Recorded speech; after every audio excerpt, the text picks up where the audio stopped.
Human soldiers pushed. An orc woman, unaware that she was the most powerful person in the kingdom.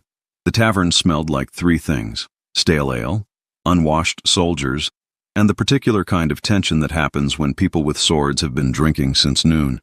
The Royal Griffin wasn't the kind of establishment where polite conversation happened. It was the kind where men with too much armor and too little sense gathered to remind themselves why they wore the armor in the first place. Eartha Blackfist pushed through the heavy oak door and immediately knew she'd made a mistake. Not the first mistake of her life. She'd made plenty of those over 43 years, but possibly the most inconvenient one of the week. Every head turned. Not because she was a woman. The tavern had 3 serving girls, and nobody paid them attention beyond ordering more drinks. Every head turned because Eartha was 7 feet of solid muscle with skin the color of spring leaves and tusks that curved up from her lower jaw like ivory warnings. She was an orc, and orcs didn't walk into human taverns in the capital city. Not unless they had a death wish or orders from someone important enough that death became negotiable. She had neither. She just wanted a drink. Well, well. The voice came from the corner table where 5 soldiers sat, their armor still bearing the dust of the morning patrol. The speaker was a captain. You could tell by the extra silver on his breastplate and the way he spoke like someone used to being obeyed. Looks like someone let the livestock wander in from the pens. Captain Percival Hawthorne. Eartha knew him by reputation.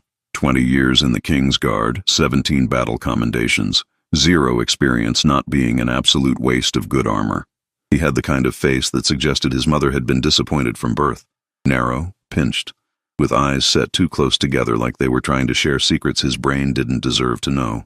Eartha said nothing. She'd learned over the years that silence was a weapon sharper than most blades. She walked to the bar, her boots, custom-made because orc feet didn't fit human sizes, leaving prints in the sawdust on the floor.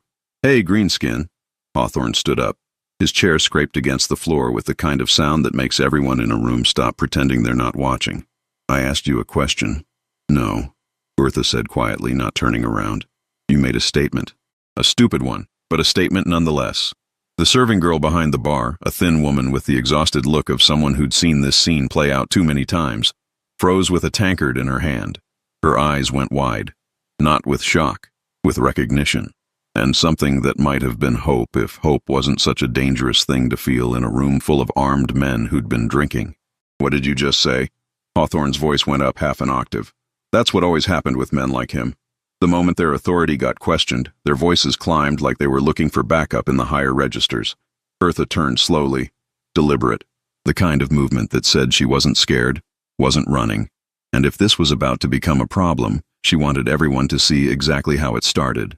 "I said," she repeated, each word clear and measured, "that you made a statement, not a question.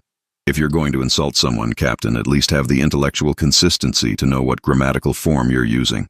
The tavern went quiet in the way rooms go quiet right before violence makes its entrance. Even the fireplace seemed to stop crackling. Somewhere in the back, a serving girl dropped a plate. The sound of it shattering felt like punctuation on a sentence nobody wanted to finish reading. Hawthorne's face did something complicated. It started at red, passed through crimson, and settled somewhere around the color of a brick that had been left in the sun too long. You dare speak to me like that?" "I dare lots of things, Captain." Eartha's voice remained level, almost bored. "I dare wake up in a kingdom that hates me. I dare walk streets where children throw stones and adults throw worse things. I dare serve a king who most of his subjects think is insane for keeping me around. So yes, I dare speak to you however I choose." 3 of Hawthorne's soldiers stood up, then a 4th, then the 5th. They formed a semicircle, hands on sword hilts, the universal signal for, "We're about to do something we'll either regret or brag about, depending on how it goes. You need to leave," Hawthorne said. "Now, before this becomes what?" Eartha interrupted. "A scene? It's already a scene, Captain. 5 armed soldiers surrounding 1 unarmed woman. Very brave. Very heroic. I'm sure the bards will sing songs about this moment for generations." That's when Sergeant Oswald Graves made his first mistake of many that day. He put his hand on Eartha's shoulder. Not gently, not like a request, like an order delivered through flesh and bone. "The captain gave you an order, Greenskin." Eartha looked down at the hand on her shoulder. Graves had a distinctive scar that ran from his left eye to his jaw, a souvenir from a battle against an orc raiding party 6 years ago. She knew because she'd read the report. She'd read every report of every skirmish between humans and orcs for the past 15 years. It was her job to know these things. "Remove your hand," she said quietly, "or lose the ability to use it for anything more complicated than scratching yourself." Graves laughed. His companions laughed. Hawthorne laughed. The serving girl didn't laugh. She was backing toward the kitchen door, her face pale, one hand over her mouth like she was trying to physically hold back words she knew would get her fired, or worse. "Big talk from livestock," Graves said, and then he pushed. Not hard. Just enough to make Eartha stumble back 2 steps. Just enough to establish dominance, to remind everyone in the room of the hierarchy, to make it clear that green skin meant less than no skin at all. Eartha caught herself, straightened, and did the last thing anyone expected. She smiled. Not a friendly smile. Not even an angry smile. It was the smile of someone who'd just watched a man seal his own fate and found it mildly amusing in the way you might find a puppy amusing right before it pees on your expensive rug. "Captain Percival Hawthorne," she said, her voice carrying to every corner of the now silent tavern. "Sergeant Oswald Graves, Privates Marcus Flynn, Jonathan Reeves, and Damian Cortez. I want you all to remember this moment very clearly, because tomorrow morning, when you're standing in front of the king trying to explain yourselves, I want you to have accurate memories of exactly how monumentally stupid you were." Hawthorne's face twisted into something ugly. "The king? You think we're afraid of—" He didn't finish the sentence. Mostly because that's when he grabbed Eartha's arm and shoved her toward the door. Hard. The kind of shove that said this wasn't about escorting someone out anymore. This was about punishment. About showing the green-skinned thing what happened when it forgot its place. Eartha hit the doorframe, then the ground. The impact knocked the wind out of her. She felt it happen, felt her lungs seize up for 3 seconds that felt like 3 hours. Her armor pressed against her chest, the armor she wore under her civilian clothes, the armor nobody in the tavern had seen. Something fell from beneath her tunic, rolled across the floor, stopped at the feet of a small boy who'd been hiding under one of the tables, watching the entertainment with the wide-eyed fascination of children who didn't yet understand when adults were about to do something unforgivable. The boy picked it up, turned it over in his small hands. His voice, when it came, was loud in the silence. "Mama, why does the Green Lady have the King's Medal?" Time did something strange then. It didn't stop. That would have been too kind. Instead, it slowed down just enough for everyone to see exactly what had fallen. Just enough for the light from the fireplace to catch the gold. Just enough for someone to recognize the 3 stars engraved on one side and the royal seal engraved on the other. The Royal Medal of Valor. Given personally by King Roland Ashworth to only 17 people in the entire history of the kingdom. Given to warriors who'd saved not just battles, but entire wars. Given to heroes whose names got carved into stone and spoken in prayers. Eartha pushed herself up slowly. Her ribs hurt. Nothing broken, but bruised enough that she'd feel this tomorrow. She walked to the boy, knelt down despite the protest in her knees, and held out her hand. "May I have that back, please?" The boy gave her the medal. His hand was shaking. He was 5, maybe 6, young enough that fear hadn't learned to pretend to be anything else yet. "Thank you," Eartha said softly. Then, loud enough for everyone to hear, "You're very brave. Braver than some soldiers I could mention." She stood, turned, faced the 5 men who'd been laughing 30 seconds ago and now looked like they'd collectively swallowed something sharp and regretted it. "My name," she said, her voice clear and cold as winter water, "is Commander Eartha Blackfist, Chief Military Strategist to King Roland Ashworth, architect of the victory at Blackwater Pass that saved 6,000 soldiers, designer of the defensive iron bridge that held against the Northern Rebellion, negotiator of the Treaty of 3 Clans that ended the border wars and saved more lives than anyone in this room will ever count." She walked toward Hawthorne. He tried to stand his ground. Failed. Took 1 step back, then another. "I've served this kingdom for 15 years. I've bled for it more times than you've had hot meals. I've lost friends defending borders you take for granted. And I did it all while being called greenskin, monster, savage, beast, and every other creative insult the human vocabulary could invent." She stopped directly in front of him. Looked down. Hawthorne was 6 feet tall and considered himself a large man. Eartha made him look small. "But here's the thing about that medal you just watched fall to the floor while you were busy reminding me of my place." She held it up between them. The gold caught the light. 3 stars. 1 for each time she'd saved the kingdom. "The king gave this to me personally, pinned it to my chest himself, looked me in the eye and called me the finest soldier he'd ever known." And he meant it. Silence. The kind that pressed against your eardrums. So when you see me tomorrow morning, and you will see me, Captain, because King Roland Ashworth is going to want a full report of this incident, I want you to remember that you didn't just push a random orc. You pushed the woman who saved your kingdom more times than you've saved yourself from your own stupidity. She turned to leave. Got 3 steps toward the door. Stopped. Oh, and Sergeant Graves? That scar on your face? Battle of Crimson Ridge 6 years ago. I know you got that fighting orc raiders. What you don't know is that I'm the one who sent the intelligence report that warned the kingdom about that raid 3 days before it happened. The report your commanding officer ignored. 47 soldiers died because of that decision. You got lucky. You only got the scar. She walked out. Behind her, in the silence she left, someone started crying. Not the boy, not the serving girl. One of the soldiers. The youngest one. Private Reeves. 21 years old. 3 months out of training. First posting in the capital city. He was crying because he'd just realized he'd stood in a tavern and watched his captain assault the woman who'd saved his older brother's life at Blackwater Pass. The door closed. The tavern stayed silent for another minute. Then 2. Then someone finally moved, and the spell broke, and everyone started talking at once in the way people do when they've witnessed something that fundamentally changed their understanding of the world, and they needed to make noise to convince themselves reality still made sense. Outside, Eartha walked 3 blocks before she let herself lean against a wall. Her hands were shaking, not from fear. From rage so profound it didn't have room for expression. From humiliation so deep it had nowhere to go except inward. She'd spent 15 years earning respect, one decision at a time. One battle, one strategy, one treaty, building trust brick by brick in a kingdom that treated her like a useful monster at best, and an animal at worst.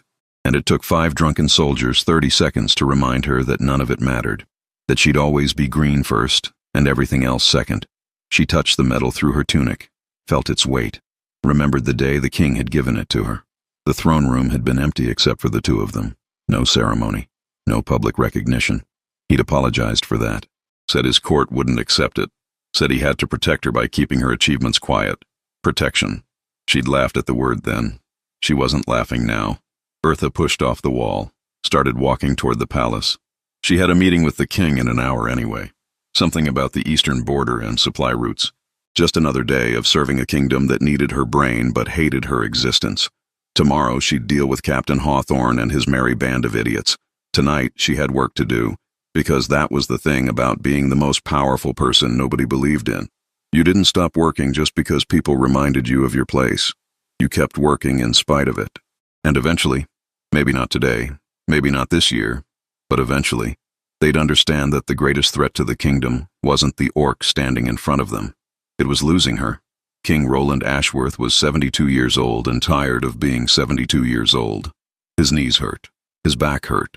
His head hurt from wearing a crown that felt heavier every year despite being made of the same gold and same jewels it had always been made of.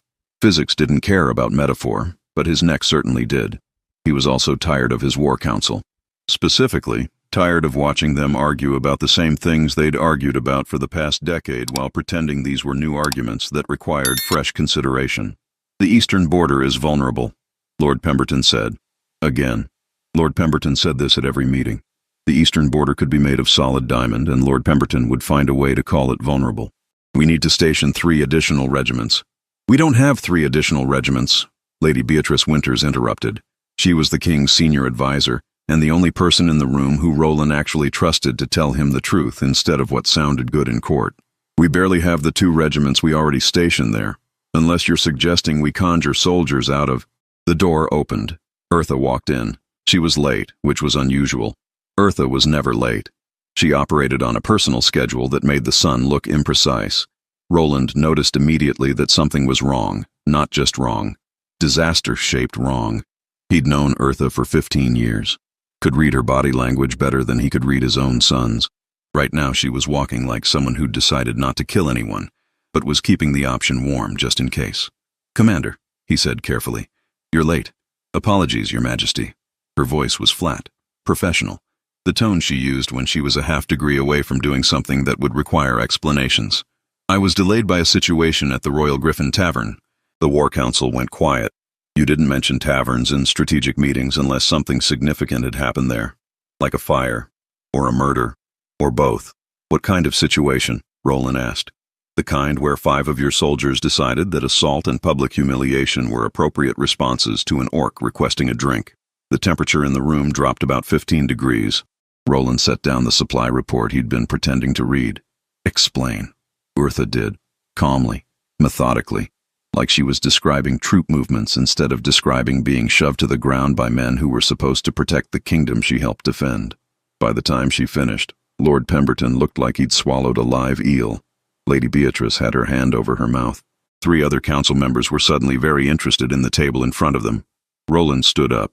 When the King of Aldermore stood up during a meeting, it meant someone was about to have a very bad day. You're telling me, he said slowly, that Captain Percival Hawthorne, a man I promoted to the King's Guard 3 years ago, physically assaulted my chief military strategist. In public. In front of witnesses. Yes, Your Majesty. And that Sergeant Oswald Graves and 3 privates stood by and participated. Yes, Your Majesty. And that none of them recognized you. In their defense, Urtha said dryly, I wasn't wearing my armor, and apparently all orcs look alike to some people. That's not a defense, Roland snapped. That's evidence of exactly why this happened. He started pacing. Roland only paced when he was too angry to stand still. His advisors knew this. Started looking nervous. 15 years, Roland said. 15 years you've served this kingdom, saved thousands of lives, won battles that kept my crown on my head and my people safe. And 5 idiots in a tavern treat you like... He couldn't finish. The words were too ugly. Like an orc, Your Majesty. Urtha finished quietly. They treated me like an orc, which I am. You're a hero, Roland corrected sharply. You're a soldier. You're the finest strategic mind this kingdom has produced in 3 generations. Your species doesn't change that. With respect, Urtha said, and Roland could hear the exhaustion in her voice. My species is the only thing most of your subjects see. The rest doesn't matter if they don't look past the green. Lady Beatrice spoke up for the first time. What do you want to do about this, Your Majesty? What did he want to do? Roland wanted to strip Hawthorne of his rank and throw him in a cell. Wanted to drag all 5 soldiers in front of the court and make an example that would be remembered for decades. Wanted to make it crystal clear that anyone who touched Urtha answered to him personally. But he'd been king for 43 years. Long enough to know that wanting something and doing something were separated by the complicated reality of politics, public opinion, and the fact that most of his subjects agreed with Hawthorne more than they disagreed with him. If he punished the soldiers too severely, half the military would see it as the king choosing an orc over humans. Discontent would spread. Rumors would start. The peace Urtha had helped build would crack. If he didn't punish them at all, Urtha would leave. And losing Urtha would cost him more than a dozen rebellions. I want them stripped of duty pending investigation, Roland said finally. Confined to barracks. And I want Hawthorne in my throne room tomorrow morning to explain himself. Your Majesty, Lord Pemberton interjected nervously. Perhaps we should consider, Consider what? Roland's voice could have frozen fire. Consider that maybe assaulting my chief strategist should be overlooked. Consider that perhaps we should sympathize with soldiers who can't tell the difference between a warrior and a random orc because they're too stupid to look at the person instead of the skin color. Pemberton shut up. Smart man. Roland turned to Urtha. She'd been standing at attention this whole time, rigid, professional, showing nothing. But he could see the tension in her jaw, the way her hands were clenched just slightly too tight, the careful distance she'd put between herself and everyone else in the room. I'm sorry this happened, he said quietly. Meaning it. Urtha met his eyes. You apologize to me more than you apologize to your own wife, Your Majesty. That's because my wife doesn't get assaulted by my soldiers. Perhaps she should. Then she'd understand what I deal with. It was a joke, barely. The kind of humor that came from a place of pain too deep to acknowledge directly. Roland didn't laugh. Neither did anyone else. I'll handle this, he promised. Hawthorne will answer for what he did. Urtha nodded once. Then, if that's all, Your Majesty, I have troop movements to review. That's all. She left. The door closed behind her with a soft click that somehow sounded louder than a slam. Lady Beatrice waited exactly 30 seconds before speaking. You know the court is going to lose their minds when they find out. The court can lose whatever they want, Roland said tiredly. I'm more concerned about losing Urtha. You think she'd leave? Roland sat back down, felt his age in every joint. If I were her, I would have left years ago. The fact that she hasn't means she has more patience than I deserve and more loyalty than this kingdom has earned. So what do? We make it right. Roland looked around the table at his advisors, men and women who'd served him for years. Good people, mostly. And we start acknowledging publicly what we all know privately. Eartha Blackfist isn't just valuable because she's smart. She's irreplaceable because she's the only one who can do what she does. And if we lose her, we lose the next war before it starts. The nobles won't like that, Lord Pemberton said carefully. The nobles don't have to like it, Roland said. They just have to live with it. Because here's what's going to happen tomorrow. Hawthorne is going to stand in my throne room in front of the entire court. He's going to confess to what he did, and I'm going to make it very clear what happens when someone in my service forgets that honor isn't determined by the color of your skin. Lady Beatrice smiled slightly. It wasn't a nice smile. It was the smile of someone who'd been waiting for this moment for years. Should I inform the court that attendance is mandatory? Please do. And make sure Eartha is there. She deserves to watch this. After they left, Roland sat alone in the empty council chamber. The candles were burning low. His tea had gone cold. Somewhere in the palace, musicians were playing for a banquet he was supposed to attend. He ignored them all.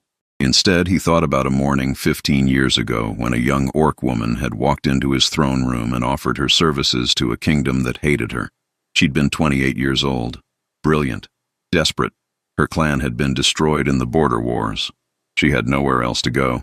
He'd hired her because he was curious, kept her because she was exceptional, defended her because it was right. But he'd never given her what she actually deserved, the same respect his subjects gave any human in her position. Tomorrow that was going to change, even if it cost him half his court. Eartha's quarters in the palace were small, not because the king wanted them small. He'd offered her twice the space, but because she'd requested small. Large rooms felt exposed, vulnerable, like someone could attack from too many angles at once. Orc paranoia, she'd joked once. The king hadn't laughed, probably because he knew it wasn't really paranoia when people actually wanted you dead. She sat on her bed, custom-made, reinforced, because orc weight distribution made human furniture questionable at best, and held the Royal Medal of Valor in both hands. 3 stars, each one representing a battle that had changed the course of the kingdom. Each one earned with blood, strategy, and the kind of exhaustion that went deeper than just physical tiredness. The Battle of Blackwater Pass. She'd been 31. The northern armies had trapped 6,000 soldiers in a valley with no escape routes. Everyone had expected a massacre. She'd studied the terrain for 3 days straight without sleeping, found a series of caves that old maps said didn't exist, and evacuated the entire army through underground tunnels while using a skeleton crew to make it look like the full force was still defending the pass. 0 casualties, 6,000 lives saved. The northern armies attacked an empty valley and got ambushed by the evacuated forces 2 days later. The king had called it brilliant. The military historians called it unprecedented. The soldiers whose lives she'd saved called it a miracle. The court called it luck and questioned whether an orc should be given credit for human survival. Ironbridge. She'd been 36. A rebellion that should have taken the city in 3 days got held off for 2 months because she'd redesigned the entire defense system overnight. Rotating guards, supply chains that couldn't be cut, escape routes for civilians, and a psychological warfare campaign that made the rebels think they were facing an army 3 times the actual size. The rebellion collapsed from internal confusion before ever breaking the city walls. The king gave her the 2nd star. The court called it excessive. The Treaty of 3 Clans. 2 years ago, the orc clans on the eastern border had been raiding human settlements. The human villages had been retaliating. 15 years of back-and-forth violence that was threatening to explode into full war. She'd gone alone into orc territory, met with 3 chieftains who'd never trusted a human and barely trusted orcs who served humans, spoke to them in Old Orcish, a language most humans didn't know existed, negotiated a treaty that gave both sides what they needed without anyone losing face. Peace. Actual, lasting peace that had held for 2 years and showed no signs of breaking. The 3rd star. The king had pinned it on her chest personally, told her she was the finest soldier he'd ever known. Meant it. The court hadn't said anything, mostly because they'd been too shocked that he'd given a 3rd medal to an orc to formulate coherent objections. 3 stars. 15 years of service. Thousands of lives saved. And 5 drunk soldiers still shoved her to the ground because her skin was green. A knock on her door. "Come in," she called. Lady Beatrice entered. She was carrying a tray with tea and some kind of pastry that smelled like cinnamon and apologies. "The king wanted me to check on you." "I'm fine. That's what I told him you'd say." Beatrice set the tray down on the small table by the window. Which is why he told me to bring tea and stay until you admitted you're not actually fine. Despite everything, Bertha almost smiled. How long have you been practicing that speech? About 3 hours. The king is very specific about wording. Beatrice sat down in the only chair in the room, also custom-made, also reinforced. He's furious, you know. I know. Not just furious. The kind of furious that involves rethinking his entire approach to how this kingdom treats you. Bertha looked up at that. What does that mean? It means tomorrow morning's throne room session is going to be interesting. Mandatory attendance for the entire court. The king wants witnesses. Witnesses to what? To Captain Hawthorne explaining why he assaulted the woman who saved the kingdom 3 times. Beatrice paused. The king is done being subtle about your value. Bertha set the medal down carefully. That's going to cause problems. Probably, but he's decided he's more afraid of losing you than he is of court politics. Beatrice leaned forward. The real question is whether you still want to be here. Why wouldn't I? Because 15 years of service got you shoved to the ground in a tavern by men who'll never see you as anything except a greenskin. Because even if Hawthorne gets punished, there are 1,000 more just like him. Because you've proven everything you possibly could, and it still isn't enough for most people. Are you trying to convince me to leave? I'm trying to make sure you're staying for the right reasons. Beatrice's voice was gentle but firm. You don't owe this kingdom your entire life, Bertha. You've already given more than anyone had the right to expect. Bertha was quiet for a long moment. Then, I got a letter from my brother yesterday. Bargoth? He's the only brother I have, so yes. Bertha pulled out the letter from a drawer. The handwriting was terrible. Bargoth had learned to write specifically so he could stay in touch with her. But he'd learned late, and it showed. He wants me to come home. Says the clans are doing better. Says there's room for me there now. Says I've proven my point and it's time to stop trying to earn respect from people who will never give it. Is he right? Probably. Bertha refolded the letter. The smart move is to leave. Go back to my people. Find a clan that will value what I can do without making it contingent on me being something I'm not. But I remember what this kingdom was like 15 years ago. The border wars. The rebellions. The constant fear that everything was going to collapse into chaos. And I look at it now. Not perfect. Not even close. But stable. Peaceful. Growing. She touched the medal again. I helped build that. Me. An orc that half the kingdom thinks shouldn't exist and the other half thinks is some kind of useful monster. I built something here. And leaving would mean watching it potentially fall apart because someone else didn't understand the factors that are keeping it together. That's not your responsibility, isn't it? Bertha looked at Beatrice. If I have the knowledge to prevent suffering and I choose not to use it, doesn't that make me complicit in that suffering? That's an impossible standard. Yes. But impossible standards are what make you a commander instead of just a soldier. Bertha stood up, walked to the window. Her quarters overlooked the eastern courtyard. She could see guards walking their routes, see servants carrying supplies, see normal life happening in a kingdom that had been anything but normal not long ago. I'll stay, she said finally, at least for now. But not because I owe this kingdom anything. I'll stay because there are people here who deserve better than what they'd get if I left. The soldiers who listened to my strategies and lived. The families who don't have to bury children because borders are peaceful. The orc clans who have a treaty they can trust because I negotiated it. She turned back to Beatrice. But I won't stay if nothing changes. If tomorrow the king punishes Hawthorne and then everything goes back to how it was, me valuable but hidden, respected but never honored, trusted but never truly believed, then I'm done. Bargoth is right. There's a point where proving yourself stops being noble and starts being self-destruction. Beatrice nodded slowly. I'll tell the king. Don't bother. He already knows. That's why tomorrow is happening. After Beatrice left, Bertha stood at the window for another hour. Watched the sunset paint the kingdom in gold and orange and red. Beautiful colors for a beautiful place that didn't love her back. Somewhere in the barracks, 5 soldiers were probably realizing just how badly they'd miscalculated. Somewhere in his private chambers, the king was probably planning exactly what he'd say tomorrow.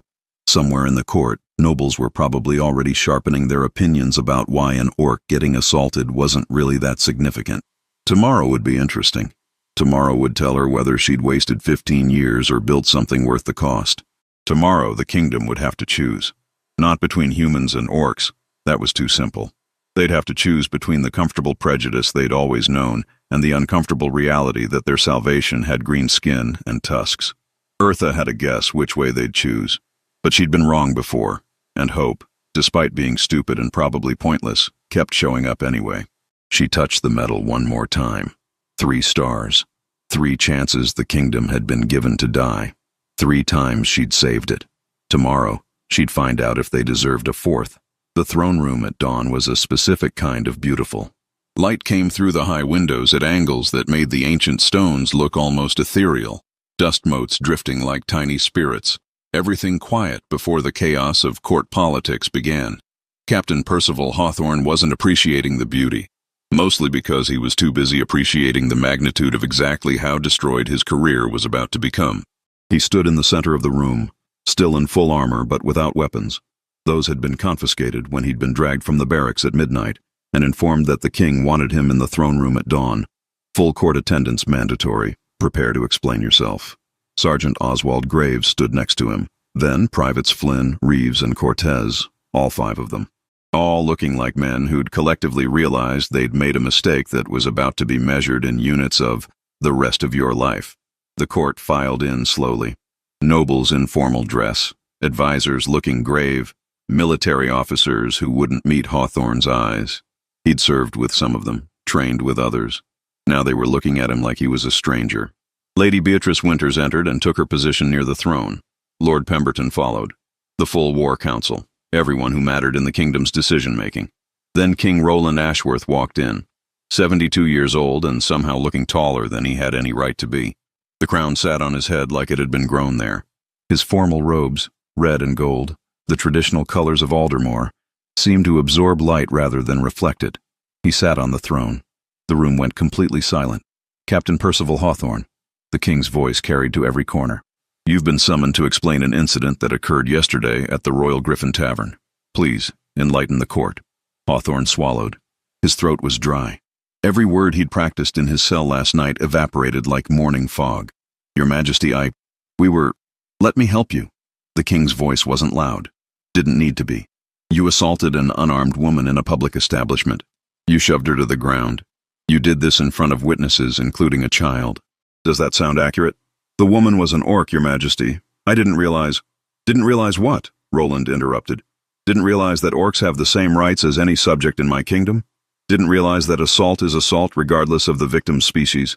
Or didn't realize that the particular orc you assaulted happens to be the chief military strategist responsible for keeping you and thousands of other soldiers alive? The silence got heavier. I didn't recognize her, Hawthorne said desperately. She wasn't wearing her armor or rank. So your defense is that you only assault orcs when you can't identify their status? The king leaned forward. Tell me, Captain, at what rank does an orc become worthy of basic respect? Commander? General? Or does the green skin always override the uniform? Hawthorne's face went red. I meant no disrespect to the crown, Your Majesty. But you meant disrespect to Commander Blackfist. She's an orc. The words came out before Hawthorne could stop them. 3 syllables that summarized everything he actually believed. Everything he'd been trained to think. Everything the kingdom had always quietly agreed with. She's an orc. As if that explained everything. As if that justified anything. The king stood up. When King Roland stood during a formal court session, it meant someone's life was about to change trajectory. You're right, he said softly. Commander Eartha Blackfist is an orc, and I'm going to explain to you and every person in this room exactly what that means. He gestured. A side door opened. Eartha walked in. She was wearing full military dress armor, not the hidden protection she wore under civilian clothes. This was the formal armor reserved for ceremonies and official functions. Green-tinted steel polished to mirror brightness. The Royal Medal of Valor prominent on her chest. 3 stars catching the morning light. She looked like what she was, a warrior who'd earned every single honor she wore. The court's reaction was immediate. Whispers, gasps. A few nobles who'd never seen her in formal armor before looked genuinely shocked. Orcs weren't supposed to look noble, weren't supposed to command presence, weren't supposed to stand in throne rooms like they belonged there. Eartha stopped 3 paces from Hawthorne, looked down at him, said nothing. The king continued. Captain, meet Commander Blackfist. You may remember her from yesterday when you questioned her right to exist in a tavern. Let me introduce her properly. He began pacing. Roland only paced during the most significant pronouncements. 15 years ago, Eartha Blackfist offered her services to this kingdom. She was a refugee from the border wars. Her clan had been destroyed, She had nothing except knowledge and a willingness to serve. I hired her because I was curious. I kept her because within 3 months she'd reorganized our supply lines and reduced waste by 30%. Lord Pemberton shifted uncomfortably. He'd opposed that reorganization at the time. At 31, she designed the evacuation strategy that saved 6,000 soldiers at Blackwater Pass. The military historians still study that maneuver. They call it the most brilliant tactical retreat in kingdom history. I call it the reason 6,000 families didn't lose fathers, sons, and brothers that year. Roland stopped pacing, turned to face the court directly. At 36, she single-handedly redesigned the defenses at Iron Bridge and held off a rebellion that should have taken the city in days. She held it for 2 months. 0 civilian casualties, minimal military losses. The rebellion collapsed from internal confusion because they couldn't understand how they were losing to an army they should have crushed. He gestured to Eartha. 2 years ago, Commander Blackfist negotiated the Treaty of 3 Clans. Alone, unarmed. She walked into Orc territory and convinced 3 chieftains who'd been enemies for generations to agree to peace. That treaty has held. Not one raid. Not one retaliation. Complete peace on the eastern border for the first time in 15 years. Roland's voice got harder. 3 stars. 3 times this kingdom was going to bleed, suffer, and potentially fall. 3 times Commander Blackfist prevented it. And yesterday, 5 soldiers decided that none of that mattered because she has green skin. He walked to Hawthorne, stood directly in front of him. So let me be absolutely clear. Commander Blackfist isn't valuable to this kingdom despite being an orc. Her perspective as an orc, her understanding of orc culture, her ability to negotiate with orc clans, her experience with prejudice that made her more strategic than most human commanders is exactly why she's irreplaceable. Roland's voice dropped to something dangerous. And you shoved her to the ground like she was livestock. Your Majesty, I'm not finished. The king's voice cut like a blade. Do you know what the definition of treason is, Captain? Hawthorne went pale. Treason was a hanging offense. Treason is betraying the kingdom's interests. Treason is acting against the crown's authority. And yesterday, you assaulted my chief military strategist. You humiliated the woman responsible for this kingdom's security. You did it publicly. You did it deliberately. And you did it because you decided that your prejudice was more important than the kingdom's welfare. Roland let that hang in the air for a long moment. I could hang you for this, he said quietly. I could make you an example that would be remembered for generations. Part of me wants to. Hawthorne was shaking now, visibly. But Commander Blackfist has advised me against it. Roland glanced at Eartha. She said that hanging you would make you a martyr to people who agree with your views, that it would create more problems than it solved. She's right. She's usually right. That's why I keep her. He stepped back. So instead, here's what's going to happen. You are stripped of rank, effective immediately. You will never serve in the military again, not in this kingdom, not anywhere I have influence. Your career is over. Hawthorne's face crumpled. Sergeant Graves, same sentence. Privates Flynn, Cortez, and Reeves, you're demoted and reassigned to border posts where you'll have time to think about what you witnessed and chose not to stop. Roland turned to address the full court. And for everyone else in this room, let me make something crystal clear. Commander Blackfist serves at my pleasure. She has my complete trust. She has earned every honor she wears. And anyone who questions her authority, her value, or her right to serve this kingdom will answer to me personally. He sat back down on the throne. Lady Winters, make sure this judgment is posted in every military barracks in the kingdom. I want every soldier to know exactly what happens when they confuse prejudice with duty. Yes, Your Majesty. Commander Blackfist. Roland's voice softened slightly. Do you have anything you'd like to add? Eartha had been standing silent this entire time. Now she looked at Hawthorne, really looked at him. Saw a man who'd just lost everything because of 30 seconds of stupidity. No, Your Majesty, she said quietly. I think you've made the point adequately. Then this matter is closed. Court dismissed. People filed out slowly, whispering, processing. Hawthorne was escorted away by guards, no longer a captain, just another soldier who'd made a catastrophic mistake. Eartha started to leave. Roland's voice stopped her. Commander, a moment. She turned. The throne room was nearly empty now. Just the king, Lady Beatrice, and 2 guards by the door. That was more public than we'd discussed, Eartha said. It needed to be. Roland walked down from the throne platform. Without the formal setting, he was just a tired old man with too much responsibility. I've been protecting you by keeping you quiet for 15 years. I thought it was kindness. Turns out it was cowardice. Your Majesty, let me finish. He held up a hand.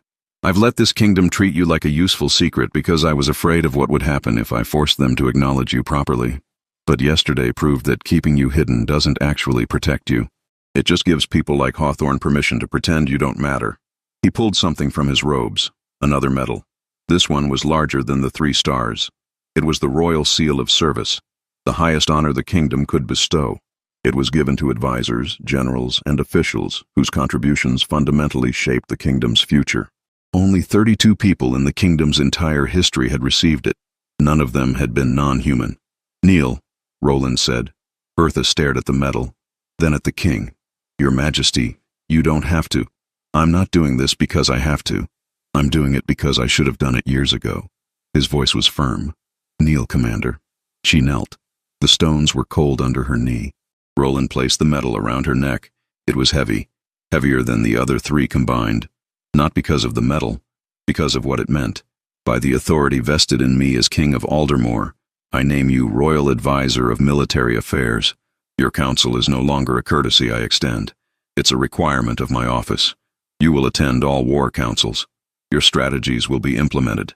Your voice will be heard. And anyone who disrespects that voice disrespects my crown. He stepped back.